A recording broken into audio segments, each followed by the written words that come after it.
आपले जर नशीब निंदे वाटतो की त्याने थोडक्यात 2 मिनिटांमध्ये आपलं प्रास्ताविक या ठिकाणी सादर करावं.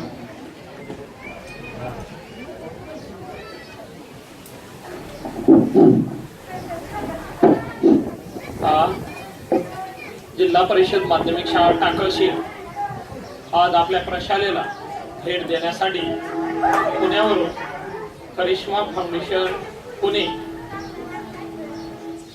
च्या सर्व्या नीलम मॅडम आणि त्यांचे सहकारी आणि संपूर्ण आदरणीय ग्रामस्थ या ठिकाणी उपस्थित राहिले.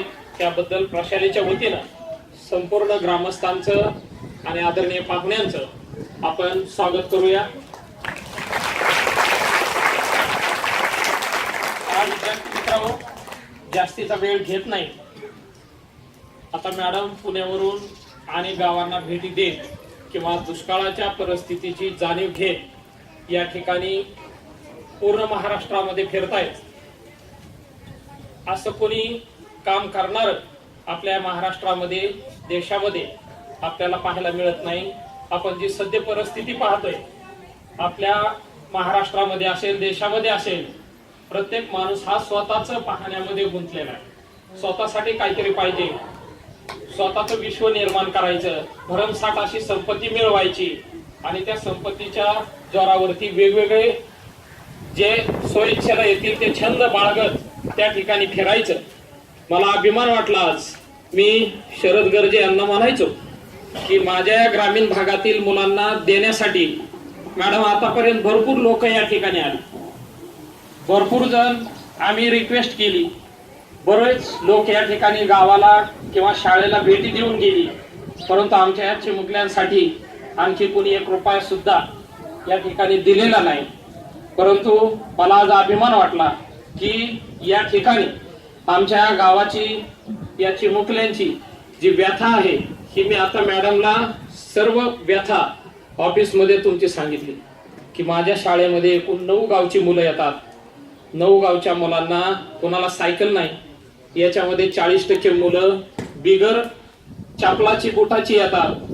माझ्या मुलांना दप्तर नाही, वह्या नाही, पुस्तकं नाही. अशा भयान परिस्थितीमध्ये ही मुलं शिकतायत. ही परिस्थिती कशामुळे आली तर ही संपूर्ण परिस्थिती या दुष्काळामुळे आलेली आपल्याला पाहायला मिळते. आणि या दुष्काळी भागामध्ये आमचे सर्व शिक्षक या ठिकाणी परिश्रम करतात, त्याला गाव साथ देतं, परंतु ते परिश्रम आम्ही आमच्या ज्ञानार्जनाच्या माध्यमातून करतो. मॅडमला मी अभिमानाने सांगू इच्छितो की या ग्रामीण भागातील मुलं इंग्लिश पासून वंचित राहू नये, इंग्रजीची त्यांची गाठभेट होणार नाही अशा परिस्थितीचं आमचं गाव असताना आमच्या सर्व शिक्षकांनी या ठिकाणी परिश्रम घेऊन आता 1ली ते 10वी आम्ही सेम इंग्लिश चालू केलं. वेगवेगळ्या परीक्षा असतील, प्रज्ञाशोध परीक्षा असेल, मंथन परीक्षा असेल, 7वी शिष्यवृत्ती असेल, 4थी शिष्यवृत्ती असेल, नवोदय विद्यालय असेल किंवा आता तुम्हाला सांगितलेली 500 रुपये महिन्याची NMMS परीक्षा असेल.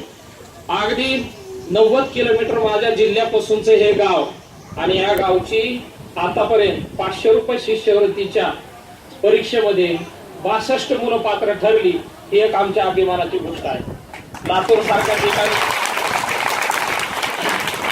सारख्या ठिकाणी ऍडमिशन साठी ज्यावेळेस आमच्या ग्रामीण भागातली मुलं जातात त्यावेळेस 95-96% मार्क त्या ठिकाणी लागतात. पुणे जसं शिक्षणाचं माहेरघर आहे तसं आमच्या मराठवाड्यामध्ये लातूर आहे. लातूरला शाहू कॉलेजला जर नंबर लागायचा असेल